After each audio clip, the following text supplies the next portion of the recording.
Tibet પાસે લહેંદે નદી જ્યાંથી પસાર થાય છે ત્યાં આ ઘટના બની અને પછી નદીમાંથી આખો પ્રવાહ બંદૂકમાંથી બુલેટ છૂટે એ રફતારથી નદીમાં આગળ વધ્યો. 288 ભારતીયો સાથે સંપર્ક નથી થઈ રહ્યો. એમાં લગભગ 12 જેટલા ગુજરાતીઓ છે. તમે ભલે ચાંદ સુધી પહોંચો કે મંગળ સુધી પહોંચો કે અંતરિક્ષની બહાર પહોંચી જાઓ, જેની અંદર પૃથ્વી આવી છે, ગેલેક્સીની બહાર પહોંચી જાઓ, પણ કુદરત સામે તમે કશું જ નથી.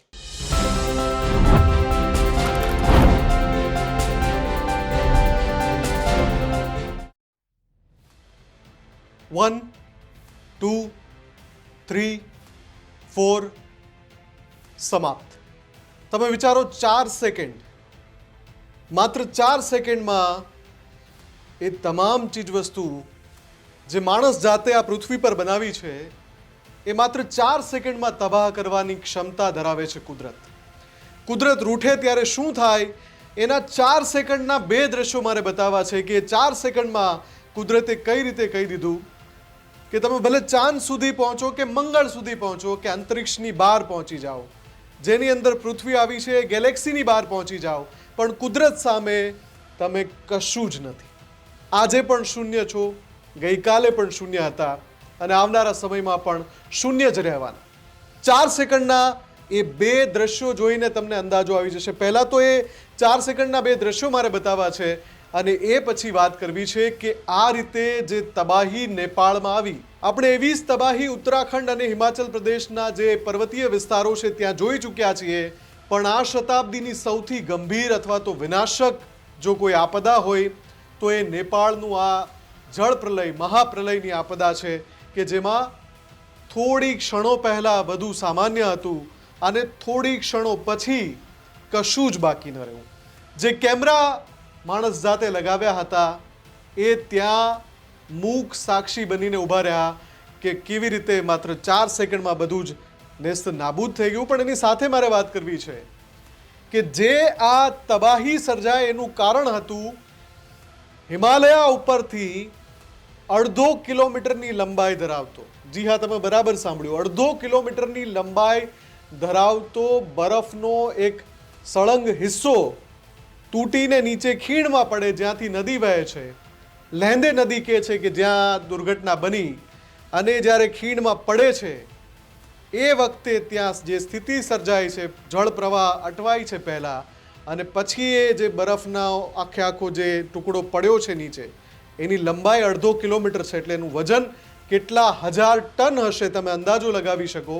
એ જ્યારે પડે છે નીચે અને પછી જે પ્રલય આવે છે એના દ્રશ્યો આપણે, કેમ કે આધુનિક ટેકનોલોજી છે, કેમેરા લાગેલા છે એટલે અથવા તો લોકોના સ્માર્ટફોનની મદદથી આપણે જોઈ શક્યા કે કેવી તબાહી આવી.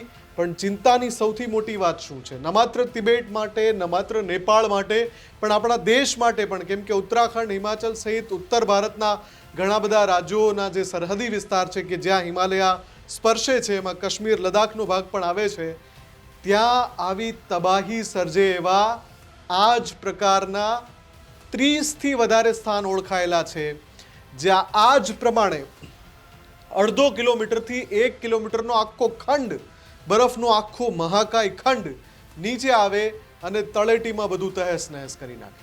આ ઓળખાયેલા સ્થળ છે. આવા ઓળખાયેલા જોખમ છે જે 30થી વધારે સ્થળો પર છે, જે ગમે ત્યારે આ રીતે નીચે આવે, ખીણમાં પડે અને પછી ત્યાંથી એ આગળ ત્યાં જે નદીઓ એમાંથી વહીને આવે અને ચારે તરફ વિનાશ જ વિનાશ હોય. સૌથી પહેલાં આપણે એ 4 સેકન્ડવાળા 2 દ્રશ્યો જોવા છે જ્યાં તમે 1 2 3 4 એમ કાઉન્ટ કરશો, ચોથી સેકન્ડે બધું જ નેસ્ત નાબૂદ થઈ જશે. એ દ્રશ્યો પહેલાં જોઈએ.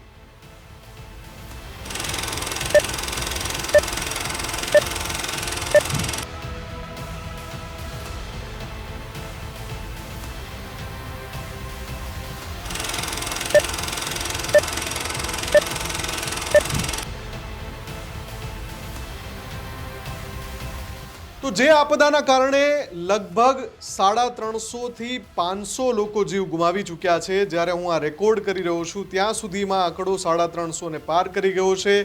આશંકા એવી છે કે આંકડો 500 જિંદગીને પાર જાય અને એનાથી પણ વધારે ડરામણો આંકડો એ છે કે જેની સાથે સંપર્ક નથી થઈ શક્યો, એટલે કે જે લોકો લાપતા છે. તિબેટ પાસે લહેંદે નદી જ્યાંથી પસાર થાય છે ત્યાં આ ઘટના બની, જે હિમાલયમાંથી 1.5 કિલોમીટર લાંબો હજારો ટનનો બરફનો ટુકડો નીચે ખાબક્યો. એ જ્યારે ખાબક્યો ત્યારે 5.2ની તીવ્રતાનો ભૂકંપ આવ્યો હોય એવું કંપન થયું, અને પછી નદીમાંથી આખો પ્રવાહ બંદૂકમાંથી બુલેટ છૂટે એ રફતારથી નદીમાં આગળ વધ્યો અને પોતાના માર્ગમાં જે પણ આવ્યું એ બધું જ નેસ્ત નાબૂદ કરતો ગયો.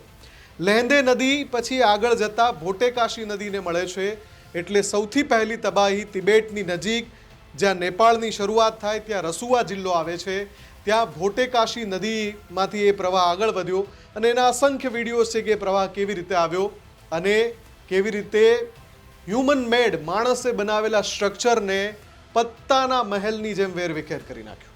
ચલો, ઇન્ફ્રાસ્ટ્રક્ચર તો બધા નાબૂદ થયા, પુલ પણ પત્તાના મહેલની જેમ તૂટી ગયા, રસ્તાઓ તૂટી ગયા, પણ માનવ જીવની જે ખુવારી થઈ એ ખરેખર ડરાવે તેવી, કંપારી છોડાવે તેવી છે. મેં જેમ કહ્યું એમ 350 ને પાર આંકડો પહોંચી ચૂક્યો છે, 500 ને પાર જવાની આશંકા છે, અને જે 2000 લોકો લાપતા છે એ એનાથી પણ વધારે ડરામણો આંકડો છે, કેમ કે એમની સાથે આ ઘટના બનવાને 24 કલાકથી વધારે સમય વીતી ચૂક્યો છે, હજુ પણ કોઈ સંપર્ક નથી થઈ શક્યો. આ જે આંકડો છે એમાં 288, છેલ્લો જે સત્તાવાર આંકડો ભારતનું જે વિદેશ મંત્રાલય છે એમના પ્રવક્તાએ જાહેર કર્યું કે 288 ભારતીયો સાથે સંપર્ક નથી થઈ રહ્યો. એમાં લગભગ 12 જેટલા ગુજરાતીઓ છે જેમની સાથે પણ સંપર્ક નથી થઈ રહ્યો. આ જે ગુજરાતીઓ છે એ તમામ કૈલાશ માનસરોવરની યાત્રાએ ગયા હતા, અને એમાંથી રાજકોટના પણ છે, સુરતના પણ છે, આણંદના પણ છે, અમદાવાદના પણ છે પ્રવાસીઓ કે જે ત્યાં અત્યારે સંપર્ક વિહોણા છે. 288 ભારતીયો સાથે સંપર્ક સાધવો એ સૌથી પહેલી ભારત સરકારની પ્રાથમિકતા છે, પણ ભારત હંમેશાથી મિત્ર રાષ્ટ્ર તરીકે વર્તે છે. ચાહે નેપાળ હોય કે ચાહે શ્રીલંકા હોય, કોઈ પણ દેશને આપદા હોય ત્યારે ભારત હંમેશા સાથ આપે છે. એ જ રીતે ભારતે જેવી આ દુર્ઘટના બની, ગણતરીની સેકન્ડોમાં 2 માલવાહક વિમાનો મોકલ્યા નેપાળમાં, અને એમાં રાહત સામગ્રી મોકલી. નેપાળના વડાપ્રધાને પણ ભારતનો આભાર વ્યક્ત કર્યો કે આ રીતે તરત મદદ જો પહોંચી ગઈ હોય તો એ ભારતથી પહોંચી. એની સાથે સાથે અહીંયા જે બીજી સૌથી મોટી જે ચિંતા છે એ છે કે તિબેટના પણ કેટલાક જે દ્રશ્યો આવ્યા છે સામે, જ્યાં સૌથી પહેલાં દુર્ઘટનાની અસર અથવા તો જળ પ્રલય સૌથી પહેલાં જ્યાં તબાહી મચાવી એ જગ્યા તિબેટનો એ વિસ્તાર હતો, અને તિબેટના આંકડા હજુ સ્પષ્ટ નથી થઈ રહ્યા. તિબેટમાં પણ અસંખ્ય લોકો લાપતા છે, પણ આ બધાની વચ્ચે કેમ કે નેપાળની અંદર હિમાલયમાં ટ્રેકિંગ માટે આખી દુનિયામાંથી ટુરિસ્ટ આવે છે, એડવેન્ચર કરવા માટે, હિમાલય ચડવા માટે. આવા 650થી વધારે વિદેશી નાગરિકો હાલની સ્થિતિમાં સંપર્ક વિહોણા છે. 650 વિદેશી નાગરિકો સંપર્ક વિહોણા છે. કમનસીબે આ 650 જે વિદેશી નાગરિકો છે એમાં સૌથી વધારે ભારતીયો છે, કેમ કે ભારતીયો નો આ જે આંકડો છે એ નેપાળ સરકારે ત્યાંથી જાહેર કર્યો છે કે આટલા લોકો અમને નથી સંપર્ક થયો, અને પછી ભારત સરકારે પણ આંકડો જેમ મેં હમણાં કહ્યું એમ જાહેર કર્યો છે. 288 લોકોનો એક કંટ્રોલ રૂમ ખોલવામાં આવ્યો છે. ભારતીય રાજદૂતાવાસ નેપાળના રાજદૂતાવાસ સાથે સતત સંપર્કમાં છે. કોશિશ એ થઈ રહી છે કે જે લોકો ફસાયેલા છે ક્યાંક અને એમનો સંપર્ક અત્યારે નથી, તો પહેલાં એમની સાથે સંપર્ક સાધવામાં આવે. બાકીના જે લાપતા લોકો છે એમાં ડર એવો છે કે કદાચ આ વિનાશક આપદા એને પોતાની સાથે વહાવીને લઈ ગઈ છે. હવે આ લહેંદે નદીમાંથી ભોટેકાશી અને ત્રિશુલી નદી, આ બંને નદીમાં વિનાશક પૂર આવ્યું. ઘણા બધા દ્રશ્યો પણ મેં આપને બતાવ્યા, અને એની સાથે સાથે ત્યાંથી આ જે પ્રવાહ છે એ આગળ ભારતમાં ક્યાં આવે છે. બિહારના 8 અલગ અલગ જિલ્લા છે જ્યાં આ નદી, જે ગંગા નદી પણ છે અને ગંડક નદીમાં પણ જળસ્તર ખૂબ વધ્યું. ઉત્તર પ્રદેશના પણ કેટલાક વિસ્તારો એમાં આવરી લેવામાં આવ્યા છે કે જ્યાં નીચાણવાળા વિસ્તારમાંથી લોકોને સલામત સ્થળે ખસેડવામાં આવ્યા. અત્યારે સૌથી પહેલી પ્રાથમિકતા છે જે જ્યાં ફસાયેલું છે તેને સલામત સ્થળે લઈ જવાનું, પણ સાથે સાથે જેમ જેમ સમય વીતતો જાય છે લાપતા જે લોકો છે એમના મૃતદેહ મળી રહ્યા છે, અને એટલા માટે મૃતકોની સંખ્યા સતત વધી રહી છે. તો આપણે શરૂઆત જ્યાંથી કરી હતી કે આ જે દુર્ઘટના બની એમાં હિમાલયમાંથી એક આખું ગ્લેશિયર તૂટી ગયું, અને એ ગ્લેશિયર એટલે કે બરફનો એ ટુકડો જેની લંબાઈ મેં કહું 1.5 કિલોમીટર લાંબી, એ આખી હિમશિલા કહો તો હિમશિલા એ સીધી જ નીચે ખાબકે છે ખીણમાં, અને પછી ત્યાં જે તારાજી સર્જાય છે આપણે સૌએ જોઈ. પણ આવી 30થી વધારે જગ્યાઓ છે જ્યાં આવી જ 1.5 કિલોમીટર, 1 કિલોમીટર કે કદાચ 2 કિલોમીટર લાંબી હિમશિલાઓ છે કે જે ભયજનક સ્થિતિમાં છે. ક્લાઇમેટ ચેન્જના કારણે, ગ્લોબલ વોર્મિંગના કારણે આવી જે ગ્લેશિયર છે, હિમશિલાઓ છે, તૂટીને ખાબકતી હોય છે, અને પછી નીચે જે તળેટી વિસ્તાર છે ત્યાં જળ પ્રલય સર્જી દેતી હોય છે. આ ચિંતા આની પહેલાં પણ ખૂબ વ્યક્ત થઈ છે, પણ કમનસીબે પર્યાવરણની બાબતમાં આપણે કોઈ સુધાર કરી શકતા નથી ને આ પ્રકારની આપદા અને વિપદા આવતી રહે છે. ઘણીવાર મુદ્દો એવો પણ ઉઠે છે કે જ્યાં પ્રાકૃતિક સ્થળો, જે કુદરતી સંરચનાના સ્થળો છે, ત્યાં માણસોએ એટલું બધું અતિક્રમણ કર્યું છે, લોકો એટલી બધી વધારે સંખ્યામાં જઈ રહ્યા છે, જેનાથી પ્રકૃતિ છે એમાં વિક્ષેપ પડી રહ્યો છે, અને પછી એના આફ્ટર શોક્સ, આફ્ટર ઇફેક્ટ આ પ્રકારની હોય છે. આ પ્રકારની દુર્ઘટનાઓ પછી બને છે, જેના કારણે લોકોના જીવની ખુવારી તો થાય જ છે, કરોડો અબજો રૂપિયાનું નુકસાન થાય છે. અને જેવી રીતે નેપાળનો રસુવા જિલ્લો જાણે કે આખો નેસ્ત નાબૂદ થઈ ગયો, એ રીતે ત્યાં એટલી બધી તબાહી છે, કેમ કે ત્યાં જે સ્થિતિ છે એમાંથી ઊભા થતાં હવે અમુક વર્ષ લાગી શકે છે. તમે વિચારો કે જળ પ્રવાહ, જ્યારે જળ પ્રલય આવે, ઘણા બધા દ્રશ્યો એવા છે કે તમે જુઓ અત્યારે છેલ્લા કેટલાક સમયથી, છેલ્લા કેટલાક કલાકોથી ઇન્ટરનેટ પર એ વાયરલ થઈ રહ્યા છે, તો તમે એ દ્રશ્યો જોઈને તમને લાગે કે તમે કોઈ હોલિવૂડ મૂવીનું દ્રશ્ય જોઈ રહ્યા છો, જેને આર્ટિફિશિયલ ઇન્ટેલિજન્સથી શૂટ કરવામાં આવ્યું છે, અથવા તો જેને કમ્પ્યુટર જનરેટેડ ઇમેજરી એટલે CGI જેને કહેવામાં આવે છે આપણે, એ પ્રકારની ટેકનિકથી બનાવવામાં આવ્યું એવા દ્રશ્યો પણ એ સર્જ્યા છે કુદરતે. એ બધા સાચા દ્રશ્યો છે. આટલી વિધ્વંસક તબાહી આ જળ પ્રલયના લીધે સર્જાય છે, પણ આપણે એને રોકી તો શકતા નથી, આપણે એ દિશામાં વિચારતા પણ નથી.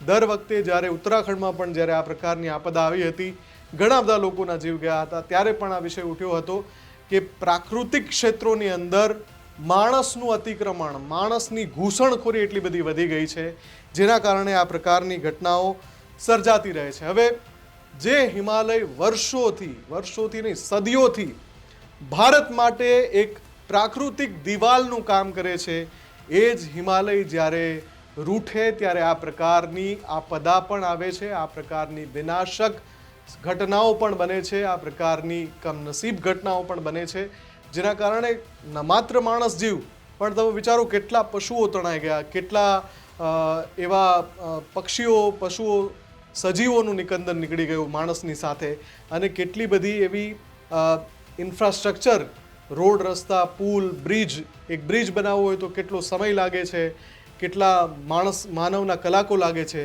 અને એ પછી એ ઇન્ફ્રાસ્ટ્રક્ચર ઊભું થતું હોય છે, એ પણ નેસ્ત નાબૂદ થઈ ગયું છે. પરિવહન માટે દુર્ગમ સ્થળો પર જ્યારે રસ્તા બનાવવાના હોય તો એમાં પણ ઘણો સમય લાગે છે.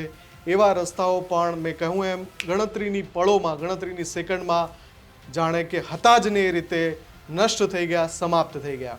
આપ શું માનો છો? આ પ્રકારની જે દુર્ઘટનાઓ ઉપર છાપરી બની રહી છે, જવાબદાર કોણ છે? શા માટે આ પ્રકારની ઘટનાઓ બને છે? આપના વિચારો શું છે? કમેન્ટ કરીને અમને ચોક્કસથી જણાવજો.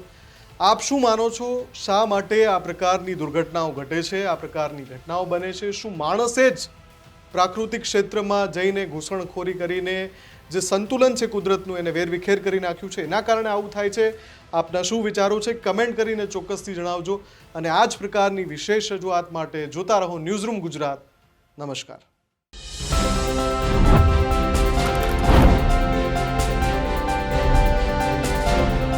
ખેડૂત ભાઈઓ છે ખેતરમાં ડ્રોન ઉડાવતા હોય છે ત્યારે આપણે એક પ્રશ્ન સતાવતો હોય છે કે જે આપણે અત્યાર સુધી GPS ટેકનોલોજીવાળા ડ્રોન વાપર્યા છે, જેથી કરીને મોબાઈલ ટાવર છે અથવા તો હાઈ ટેન્શન લાઇન પસાર થતી હોય, કોઈ વૃક્ષો હોય, ત્યારે જે GPS ટેકનોલોજીવાળા ડ્રોન છે એમાં ટકરાય અને ટ્રેસ થાય છે. પણ એગ્રીઓન લાવ્યું છે GNSS ટેકનોલોજી ડ્રોન, જેથી કરીને એ ડ્રોન છે એ કોઈ જગ્યાએ ટકરાય નહીં, પોતાની રીતે જ ડિસિઝન લે છે અને મૂવ થઈ જાય છે, જેથી કરીને GNSS ટેકનોલોજી ડ્રોન છે એ વાપરવાનો આગ્રહ રાખો.